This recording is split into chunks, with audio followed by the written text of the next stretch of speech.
Do you have tight hamstrings and you haven't figured out the best way to release them?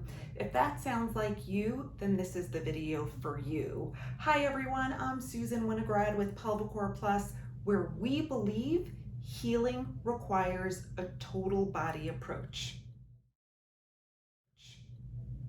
Did you know that 80% of people with low back pain have tension in their hamstrings? And that hamstring tension is a huge contributor or a large contributor to pelvic pain because the hamstrings originate right on the sit bones on the bottom of the pelvis and go all the way down to the knee. So tension in the hamstrings can actually pull the pelvis into a posterior pelvic tilt and contribute to back and pelvic pain. I'm going to show you two amazing stretches to help with that. The first is going to be an active release stretch, and the second is going to be more of a static stretch. To do the active release stretch, you're going to bend both knees. You're going to put your hands underneath the back of your knee, and you're going to think about straightening your knee, activating your quads as if you're pulling your kneecap down for a count of 2 or 3, and then you're going to relax it for a count of 3.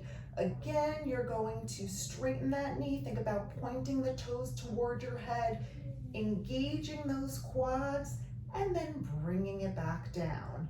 That's an active release stretch. You are engaging your quads, which is then going to relax your hamstrings, and you can think about pulling that kneecap toward your head and relax.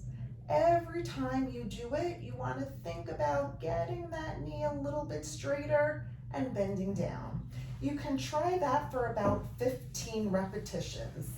If you like more of a static stretch, then you can use a band.